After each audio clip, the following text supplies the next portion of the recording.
எனக்கு அன்பானவர்களே, இயேசுவின் வெற்றி ஊழியம் வழங்கும் இயேசுவின் வெற்றி நேரம் என்னும் இந்த நிகழ்ச்சிக்கு உங்களை அன்போடு வரவேற்கிறோம். இப்பொழுதும் நம்முடைய அன்பு சகோதரர் அவர்கள் தேவனுடைய வார்த்தையை உங்களிடம் பகிர்ந்து கொள்ள வருகிறார்கள். ஜெபத்தோடு காத்திருங்கள்.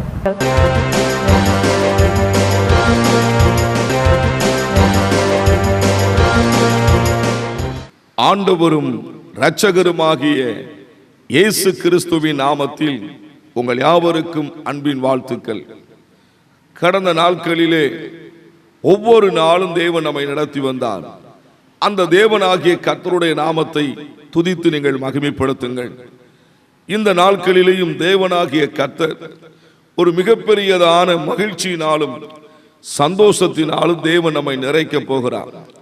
இதை குறித்து வேதத்தில் வாசிக்க கேட்கும் பொழுது பிலிப்பியரின் புத்தகம் 4ஆம் அதிகாரம் 4ஆம் வசனம் சற்றே நீங்கள் கேளுங்கள்.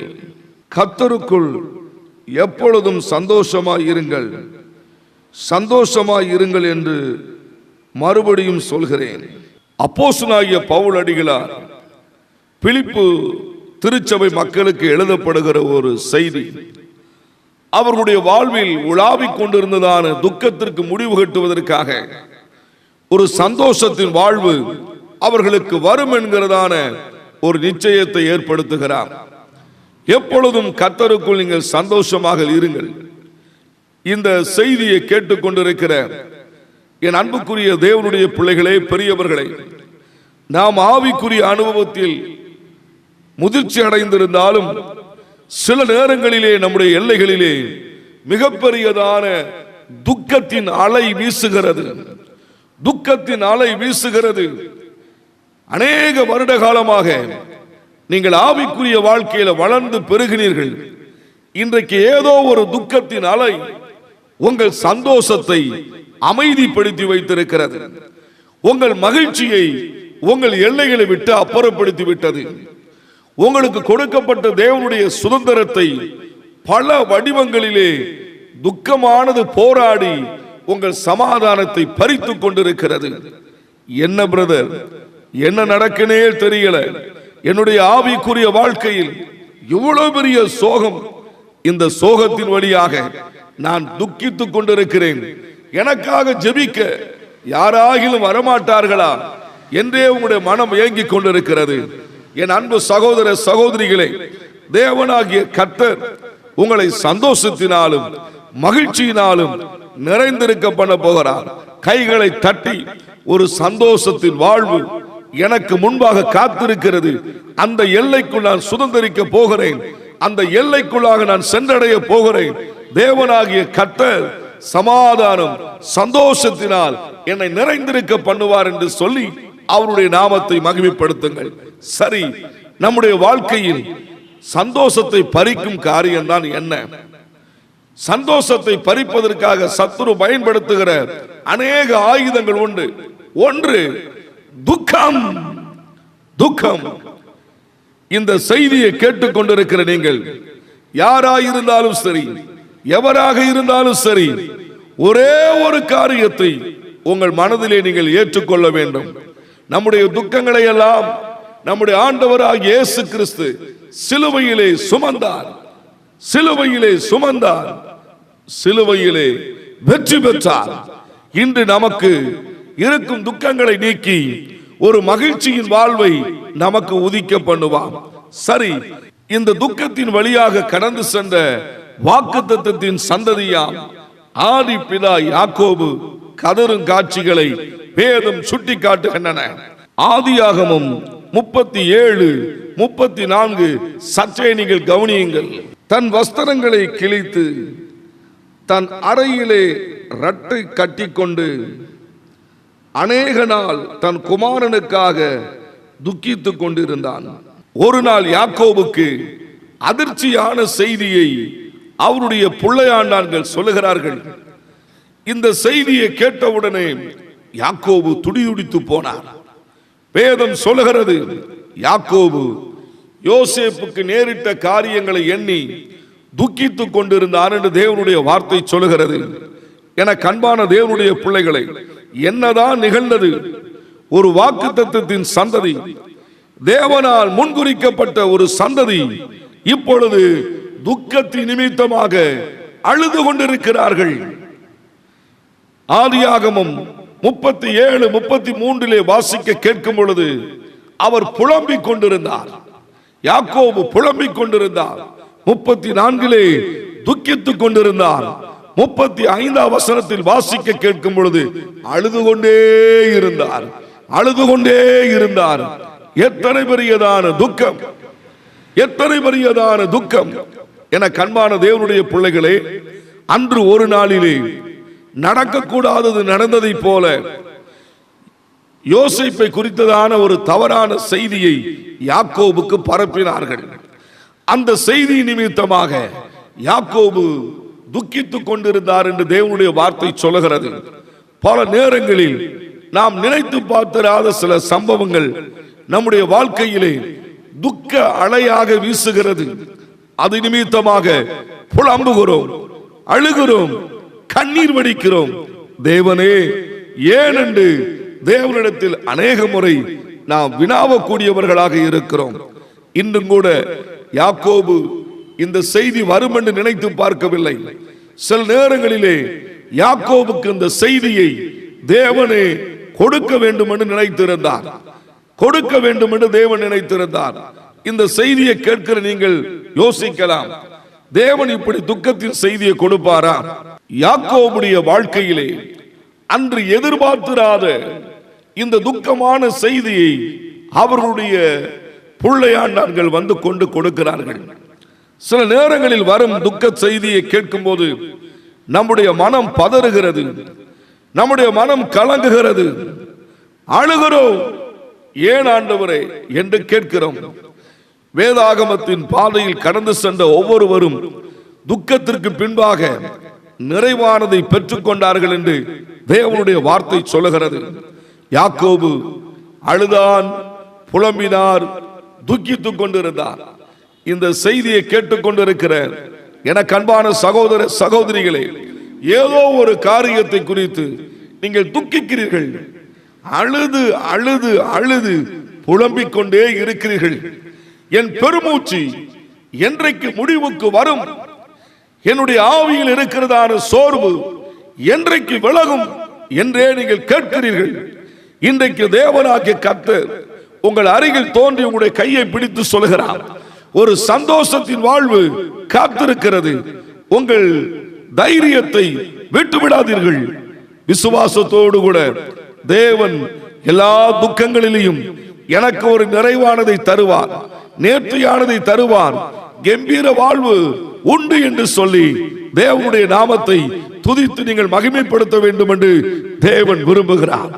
பல நேரங்களில் தேவனுடைய பிள்ளைகள் துக்கங்கள் வரும்போது துதிக்கிற அனுபவத்தை விட்டு விடுகிறோம், தரிசனத்தை மறந்து விடுகிறோம், தேவன் நமக்கு கொடுத்த பொறுப்புகளை விட்டு விடுகிறோம்.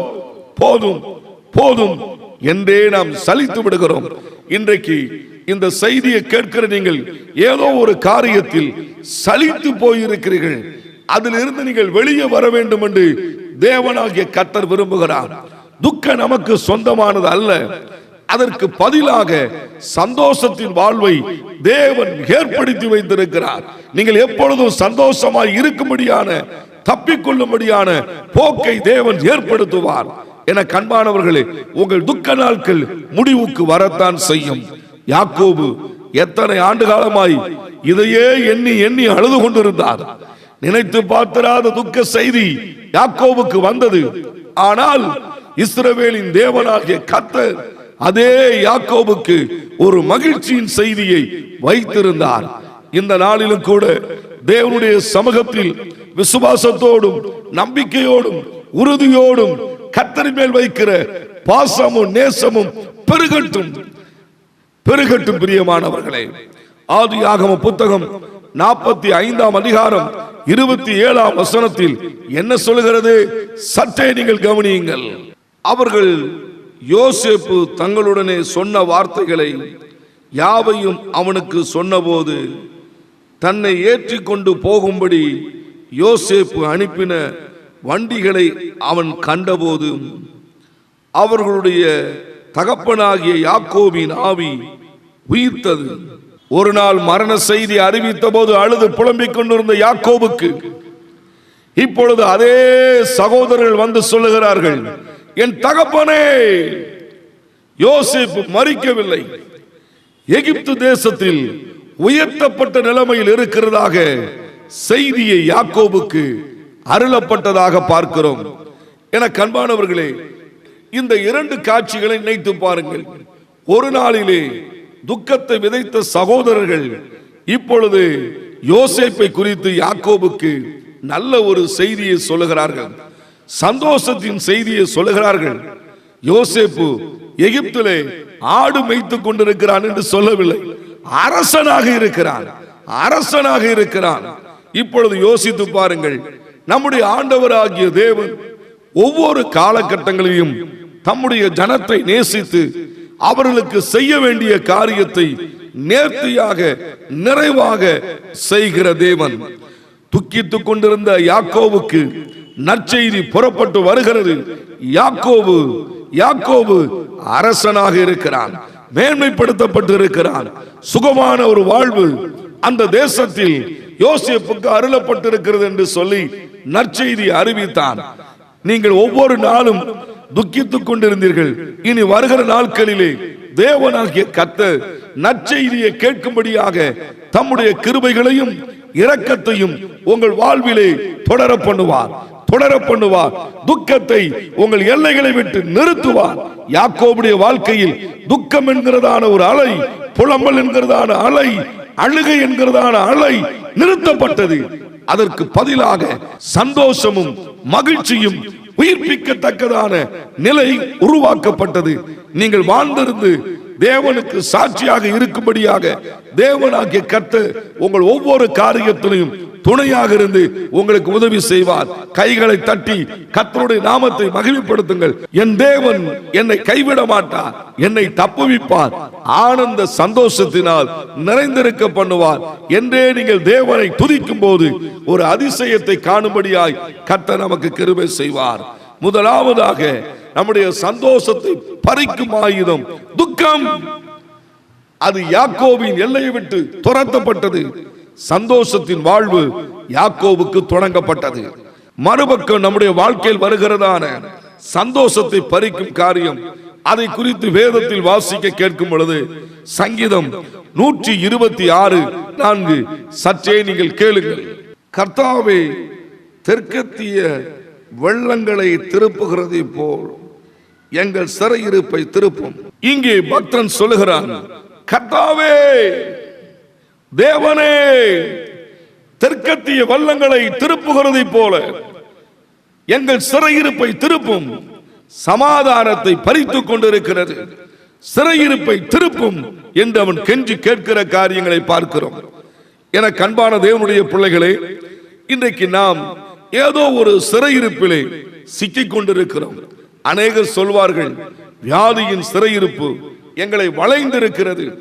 மறுபக்கத்தில் சொல்வார்கள், கடன் பாரங்கள் மிகப்பெரிய அளவில் எங்களை ஒடுக்கி வைத்துக் கொண்டிருக்கிறது.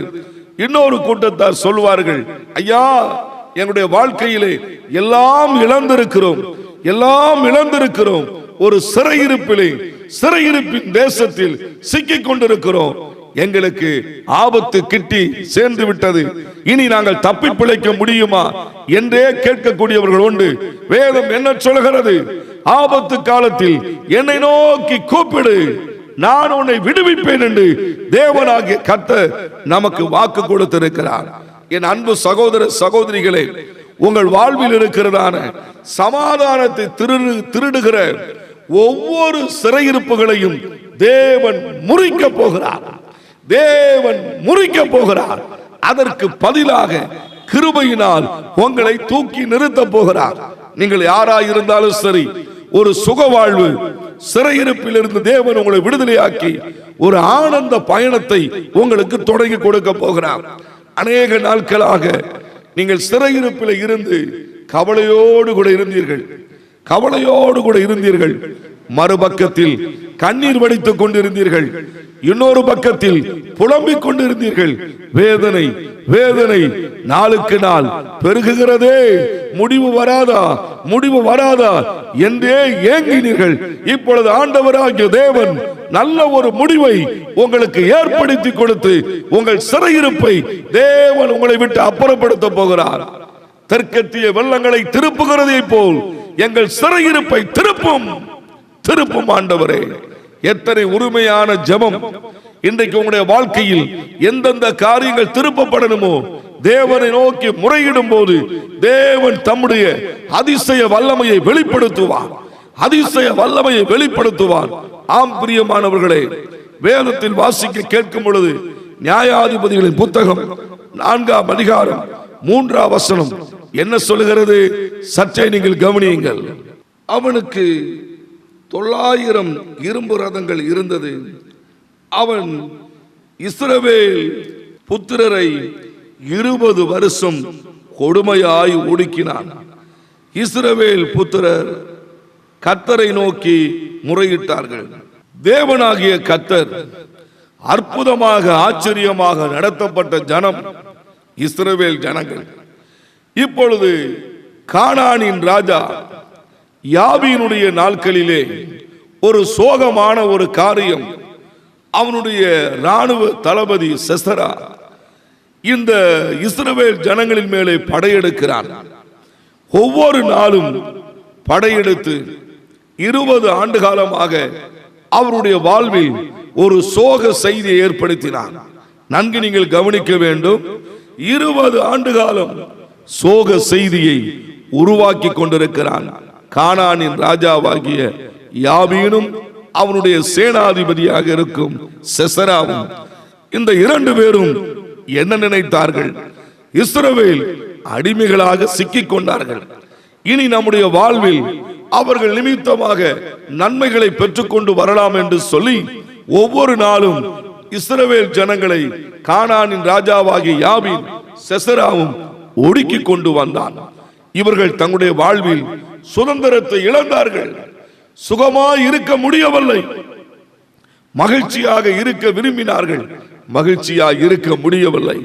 ஒன்றல்ல இரண்டல்ல 20 ஆண்டு காலம் சிறையிருப்பின் மிகப்பெரியதான துயரத்தில் சிக்கிக் கொண்டிருந்தார்கள். அந்த நேரத்தில் தேவனை நோக்கி முறையிட்டார்கள் என்று தேவனுடைய வார்த்தை சொல்லுகிறது. வேதத்தில் வாசிக்க கேட்கும் பொழுது அவர்கள் முறையிட்ட போது இஸ்ரவேலின் தேவனாகிய கர்த்தர் பரலோகத்திலிருந்து கேட்டார். அந்த நாட்களில் நியாயாதிபதிகள் நியாயம் விசாரித்து வருகிற நாட்களில் தெபோரால் நியாயம் விசாரித்து வந்தார்கள். அம்மாளுக்கு அறிவிக்கப்பட்ட செய்தியானது, தெபோராலே இனி இவருடைய வாழ்வில் ஒரு சுக வாழ்வு, சிறையிருப்பு முடிவுக்கு வரப்போகிறது என்று சொல்லி நியாயாதிபதிகளின் புத்தகம் 4ஆம் அதிகாரம் 7ஆம் வசனம் அவனமாக சொல்கிறது. கவனியுங்கள். நான் யாபீனின் சேனாதிபதியாகிய செசராவையும் அவன் ரதங்களையும் அவன் சேனையையும் கீசோன் பள்ளத்தாக்கிலே உன்னிடத்திற்கு வர இழுத்து அவனை உன் கையில் ஒப்புக் கொடுப்பேன் என்றும் இஸ்ரவேலின் தேவனாகிய கர்த்தர் உனக்கு கட்டளையிடவில்லையா என்றார். இந்த அதிகாரத்தில் வாசிக்க கேட்கும் பொழுது 3ஆம் வசனம் துயரத்தோடு கூட முறையிட்டார்கள். சிங்காசனத்தில் வீற்றிருக்கிற தேவன் இப்பொழுது அவர்களுக்காக பரலோகத்திலிருந்து தம்முடைய அதிகாரத்தின் வல்லமையை இந்த பூமியிலே வெளிப்படுத்த ஆரம்பித்தார். என கண்பானவர்களே, உங்களை ஒடுக்குகிற அத்தனை காரியத்திலிருந்து தேவன் உங்களை மீட்டெடுப்பார். ஏதோ ஒரு காரியத்தில் சிக்கிக் கொண்டதை போல் இருக்கலாம். சிறுமைகளையும் துயரத்தையும் நீங்கள் அனுபவித்துக் கொண்டிருக்கலாம். இன்றைக்கு ஆண்டவராகிய தேவன் உங்க கையை பிடித்து சொல்லுகிறார், நீங்கள் சிறையிருப்பிலிருந்து மீட்கப்பட போகிறீர்கள். இந்த செய்தியை தெபோராளுக்கு சிங்காசனத்தில் வீற்றிருக்கிற தேவன் அறிவித்தார். இந்த செய்தியை கேட்டுக் கொண்டிருக்கிற ஒவ்வொரு தேவனுடைய பிள்ளைகளுக்கும் பரலோகத்தில் இருக்கிற நம்முடைய தேவனாகிய கர்த்தர் சகலவற்றிலையும் ஒரு ஜெய வாழ்வை உங்களுக்கு ஏற்படுத்தி வைத்திருக்கிறார். அவர்கள் 20 ஆண்டுகளுக்கு பின்பாக ஒரு ஜெய வாழ்வு அவர்களுக்கு பிறக்க தொடங்கியது.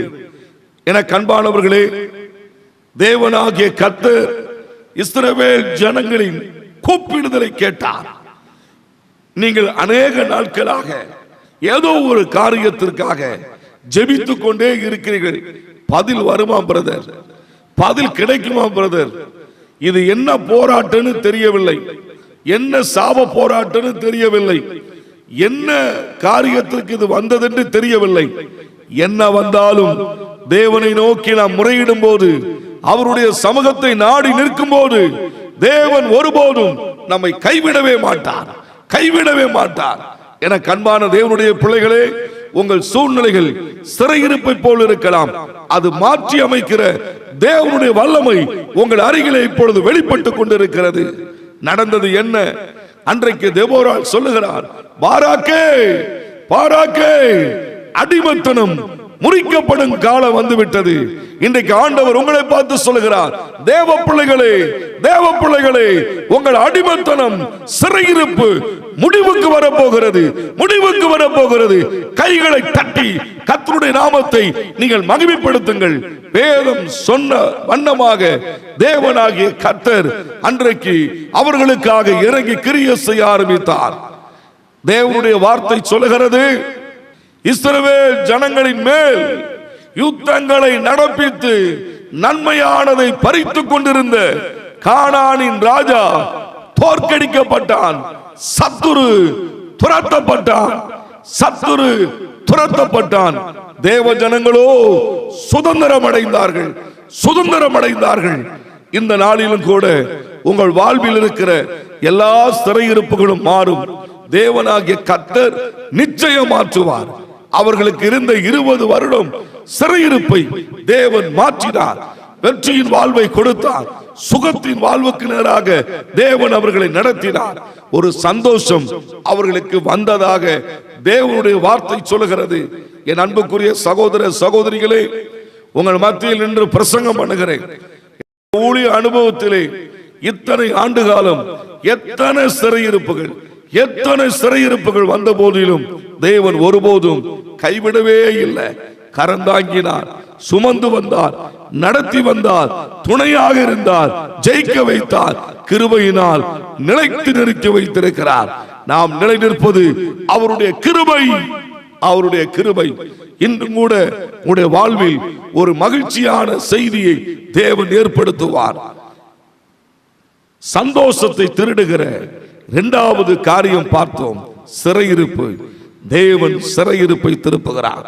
மூன்றாவதாக சந்தோஷத்தை கெடுக்கும்படியாக போராடுகிற காரியம் வெறுமை. இதை குறித்து வேதத்தில் வாசிக்க கேட்கும் பொழுது யோவேல் தீர்க்கதரிசியின் புத்தகம் 1ஆம் அதிகாரம் 12ஆம் வசனம், திராட்சை செடி வதங்கி அத்திமரம் சாரமற்று போகிறது, மாதுளை பேரிச்சம் கிச்சலி முதலிய வெளியின் செடிகள் எல்லாம் வாடி போயின, சந்தோஷம் மனுபுத்திரை விட்டு ஒளிந்து போயிற்று. இங்கே வாசிக்க கேட்கும் பொழுது ஜனத்தின் நடுவிலே ஒரு வெறுமையை பார்க்க முடிகிறது. மரத்தை பார்க்கிறார்கள், கனி வகைகளை பார்க்கிறார்கள், எங்கும் அவருடைய வாழ்க்கையில் ஒரு செழுமை இல்லை. அதை பார்த்து பார்த்து மனிதனுடைய வாழ்விலே சந்தோஷம் அவர்களை விட்டு எடுபட்டு போய்விட்டது, சந்தோஷம் எடுபட்டு போய்விட்டது என்று தேவனுடைய வார்த்தை சொல்லுகிறது. என கண்பான தேவனுடைய பிள்ளைகளே, அநேக காரியங்களை பார்த்து பார்த்து ஆண்டவரே, இது ஏன்பா வெறுமையா இருக்கு, இதுல ஏன்பா எனக்கு பலன் இல்லை, இதுல ஏன்பா எனக்கு துக்கம் இருக்கு, இதுல ஏன்பா எனக்கு கஷ்டம் இருக்கு, இந்த காரியத்தை என்னால தாங்க முடியலையே என்று ஏதோ ஒரு காரியத்தை நிமித்தமாக நீங்கள் அழுது கொண்டிருக்கலாம். என கண்பானவர்களே, அன்றைக்கு தேசம் முழுதும் மிகப்பெரியதான சோகம், தேசம் முழுதும் கண்ணீரால் நிறைந்திருக்கிறது. வெறுமை, வெறுமை மனிதனுடைய சமாதானத்தை பறித்து விட்டது. நீங்கள் ஜெபிக்கிற தேவனுடைய பிள்ளைகள் தான், ஆனால் ஏதோ ஒரு வெறுமை உங்கள் சமாதானத்தை கெடுத்து விட்டது. ஏதோ ஒரு வெறுமையின் காரியம் உங்கள் சமாதானத்தை பறிக்கிறது, சந்தோஷத்தை உங்களை விட்டு எடுத்து விட்டது. இன்றைக்கு தேவனாகிய கர்த்தர் சொல்லுகிறார், உன்னை கட்டி எழுப்புகிற காலம், உன்னை கட்டி எழுப்புகிற காலம், உன்னை கட்டி எழுப்புகிற காலம். நீங்கள் சொல்லுகிறீர்கள், ஆண்டவரே எனக்கு அனுகூலமாக யாரும் இல்லை, அனுகூலமாக யாரும் இல்லை, நான் ஒரு அனாதையை போல இருக்கிறேன், அனாதையை போல இருக்கிறேன். வெறுமையாக இருந்ததினாலே எல்லாரும் என்னை ஒதுக்கி விட்டார்கள் ஐயா, எல்லாரும் என்னை மறந்து விட்டார்கள் ஐயா, நான் ஒரு துக்கிட்ட நிலைமையிலே வெறுமையோடு கூட இருக்கிறேன் என்று சொல்லி அழுது கொண்டிருக்கிற தேவனுடைய பிள்ளைகளே, இன்றைக்கு கர்த்தர் உங்களை கட்டி எழுப்புகிற காலம் வந்துவிட்டது. கர்த்தர் உங்களுடைய வெறுமையை மாற்றி அமைக்கிற காலம் வந்துவிட்டது. கர்த்தர் உங்களுக்கு சிறப்பானதை கொடுக்கிற காலம் வந்துவிட்டது. வேதம் என்ன சொல்லுகிறது? கிச்சிலி மரம், மாதுளை, பேரீச்சை எல்லாம் வாடி போய் பலனற்று போய் ஒன்றுமில்லாமல் இருக்கிறது. ஆசாரியர்கள் தொட்டு அங்கு இருக்கும் ஒவ்வொருடைய வாழ்விலும் மிகப்பெரியதான சோகம், சோகம், சோகம். இந்த சோகத்தை ஆண்டவராகிய தேவன் முடிவுக்கு கொண்டு வர சித்தம் கொண்டார். என்ன நடந்தது? அன்றைக்கு சீயோனிலே எக்காலங்களை ஊதினார்கள், உபவாச பண்டிகையை நியமித்தார்கள். இப்பொழுதும் கூட உங்களுடைய வாழ்க்கையில் இருக்கிறதான வெறுமை மாற வேண்டுமா?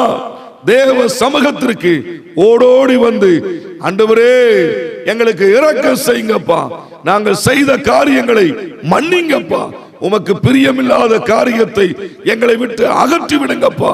தேவ சமூகத்தில் ஜெபிப்போம், பொறுத்துணையோடு கூட ஜெபிப்போம். தேவனே எங்களுக்கு இரக்கம் செய்வீர் என்று எத்தனை பேர் நீங்கள் ஜெபிக்க போகிறீர்களோ அத்தனை பேருடைய வாழ்விலும் தேவனாகிய கர்த்தர் உங்கள் உபவாச ஜெபத்தை கேட்பார், உங்கள் விண்ணப்பத்தை கேட்பார். வெறுமையை மாற்றுவதற்கு ஒரே ஆயுதம். என கண்பானவர்களே, அவர்கள் மனம் திரும்பினார்கள். சில நேரத்தில் தேவனுடைய பிள்ளைகள் நாம் மனம் திரும்புவதற்கு பதிலாக நம்ம ஜெபித்துக் கொண்டு இருப்போம். மனம் திரும்பணும், ஜெபிக்கணும், ஜெபித்துக் கொண்டு இருப்போம், மனம் திரும்ப மாட்டோம். அங்கதான் இருக்கு பிரச்சனை. இஸ்ரவேல் ஜனங்கள் கர்த்தருடைய கட்டளையை விட்டு விட்டார்கள், தேவனுடைய நேசத்தை பறிகொடுத்தார்கள், உலக நேசத்தை விரும்பினார்கள், தேவ சமூகத்தை புறக்கணித்து தள்ளினார்கள். அதனாலதான் அவருடைய வாழ்க்கையிலே சோகம், துக்கம், நிறைவு இல்லாமல் போனது, மகிழ்ச்சியை பறிகொடுத்தார்கள். இந்த செய்தியை கேட்கிற நீங்கள் எப்படி இருக்கிறீர்கள் என்பது ஆராய்ந்து பார்த்து, தேவனே கிருபை தாரும், உம்முடைய சமூகத்திற்கு வருவேன் என்று நீங்கள் தேவனுடைய கைகளில் உங்களை ஒப்பு கொடுக்கும் போது தேவனுடைய வார்த்தை சொல்லுகிறது. யோவேலின் புத்தகம் 2ஆம் அதிகாரம் 26ஆம் வசனத்தில் வாசிக்க கேட்கும் பொழுது, இனி வரப்போகிற காலத்தை தேவன் அவர்களுக்கு அறிவித்தார். என்ன சொன்னார்? நீங்கள் சம்பூர்ணமாய் சாப்பிட்டு திருப்தி அடைந்து அதிசயமாய் உங்களை நடத்தி வந்த தேவனை துதிப்பீர்கள். ஹலோ பிரதர், இனி வரப்போகிற காலம் ஒரு சம்பூர்ணமான ஒரு காலம். ஏன்? ஆண்டவராகிய தேவன் உங்களுக்கு சந்தோஷத்தை கொடுக்க திட்டமிட்டு இருக்கிறார். நீங்கள் அவர் கைகளிலே ஒப்பு கொடுத்தபடியினால் சம்பூர்ண வாழ்வை தேவனே உங்களுக்கு ஏற்படுத்தி கொடுக்கிறார். இப்பொழுதும் கூட சற்றே நீங்கள் யோசித்து பாருங்கள். பெருமைக்கு என்ன காரணம்? தேவனுடைய அன்பை விட்டுவிட்டீர்கள், தேவனுடைய கட்டளையை விட்டுவிட்டீர்கள், தேவன் சொன்னதை நிறைவேற்றாமல் போய்விட்டீர்கள். அதனால்தான் நம்முடைய வாழ்க்கையிலே வெறுமை. அந்த வெறுமையை மாற்றுவதற்கு உபவாச ஜெபம், தேவ சமூகத்திலே தாழ்த்தி ஜெபிக்கும் போது கர்த்தர் மனதிறங்குவார், நம்முடைய குறைகளில் இருந்து நம்மை மன்னிப்பார், தூக்கி எடுப்பார், நம்மை ஒருபோதும் தள்ளிவிட மாட்டார். பிரதர், சகோதரியே, உங்களை ஒருபோதும் கர்த்தர் தள்ளிவிட மாட்டார். கிருபையினால் உங்களுக்கு இறங்குவார், சம்பூர்ணமான ஒரு வாழ்வை தந்து உங்களை திருப்தியாக்க போகிறார், திருப்தியாக்க போகிறார். நீங்கள் சந்தோஷத்தோடு கர்த்தரை துதிக்க போகிறீர்கள். ஆமென். அப்படித்தான் தேவனுடைய வார்த்தை சொல்லுகிறது. இந்த நாளிலும் கூட எப்பொழுதும் சந்தோஷமாயிருங்கள். மறுபடியும் நான் உங்களுக்கு சொல்லுகிறேன் என்று பவுல் சொன்ன வண்ணமாக நாம் சந்தோஷமாயிருக்க கர்த்தர் நமக்கு கிருபை தருவாராக. என கண்பானவர்களே, நம்முடைய வாழ்க்கையிலே சந்தோஷத்தை பறிக்கும் ஆயுதம் துக்கம், சிறையிருப்பு, வெறுமை. இன்றைக்கு ஆண்டுடைய கைகளில் ஒப்பு கொடுப்போம். கர்த்தர் இரக்கம் செய்யும்படியாக பரலோக பிதாவே, உம்முடைய குமாரனாகிய இயேசுவின் நாமத்தினால நாங்கள் ஜெபிக்கிறோம். இப்பொழுதும் கூட கர்த்தாவே, எங்கள் ஆண்டவருடைய கிருபையானது என்னோடு கூட இணைந்து ஜெபிக்கிற ஒவ்வொருவரையும் தொடும்படியாக நாங்கள் ஜெபிக்கிறோம். இவர்களுக்கு ஒரு சந்தோஷம் பிறக்கட்டும். பிள்ளைகளை குறித்த ஒரு சந்தோஷம் வரட்டும் ஆண்டவரே. இவருடைய தொழிலை குறித்த ஒரு சந்தோஷம் வரட்டும் ஆண்டவரே. இவர்களுக்கு கொடுக்கப்பட்ட பொறுப்பு நிமித்தமாக ஒரு சந்தோஷம் வரட்டும் ஐயா. கிருபையும் தயவும் இரக்கமும் இவர்களுக்கு உதவி செய்யட்டும் ஐயா. எங்கள் ஆண்டவர் ஆசீர்வதிக்கணும் அப்பா. எங்கள் ஆண்டவர் இரக்கம் செய்யணும் அப்பா. கர்த்தர் தயவை கொடுக்கணும் அப்பா. உங்க கரங்களில் ஒப்பு கொடுக்கிற ராஜா, என்னோடு கூட இணைந்து ஜெபிக்கிற ஒவ்வொரு குடும்பத்தின் மேலும் ஒரு சந்தோஷம் புறப்பட்டு வரட்டும். துக்கத்தின் ஆவிகள் வெளியேறட்டும். சிறையிருப்பின் ஆவிகள் வெளியேறட்டும். வெறுமை வறுமை வெளியேறு இயேசுவின் நாமத்தில். நன்மையும் கிருபையும் இவர்களை தொடரட்டும். ஆரோக்கியமும் சமாதானமும் பெருகட்டும். தேவனே, இவர்கள் கையிட்டு செய்கிற ஒவ்வொரு காரியத்தையும் கர்த்தர் ஆசீர்வதிப்பீராக. நன்மையினாலே நிறைந்திருக்க பண்ணுவீராக. உங்க கரங்களிலே முற்றிலும் ஒப்பு கொடுக்கிறோம். இவர்களை ஆசீர்வதிங்கப்பா, பலப்படுத்துங்க. உம்முடைய வல்லமையினாலே மூடி மறைத்துக்கோங்க. பொல்லாங்கனுடைய சதி திட்டங்கள், இவர்களுக்கு எதிராக புறப்பட்ட எல்லா சதி திட்டங்களும் உடைக்கப்படட்டும். நன்மை பெருகட்டும். சமாதானத்தில் நிலைத்திருக்கட்டும். சந்தோஷத்தினால் நிரப்பப்பட்டிருக்கட்டும். இயேசுவின் நாமத்தில் ஜெபிக்கிறோம் நல்ல பிதாவே. ஆமென், ஆமென். என கண்பானவர்களே, கர்த்தர் சந்தோஷத்தினால் நம்மை நிறைந்திருக்க பண்ண போகிறார். எங்கள் முகவரி பிரதர் கே செல்வம், இயேசுவின் வெற்றி ஊழியம், 1E கீழ் 280, போல்பேட்டை மேற்கின் தொடர்ச்சி, மீளவிட்டான் ரோடு, தூத்துக்குடி. அவர் contact brother K Selvam, victory of Jesus ministry, 1E பார் 280, போல்பேட்டை வெஸ்ட், மீளவிட்டான் ரோடு, தூத்துக்குடி.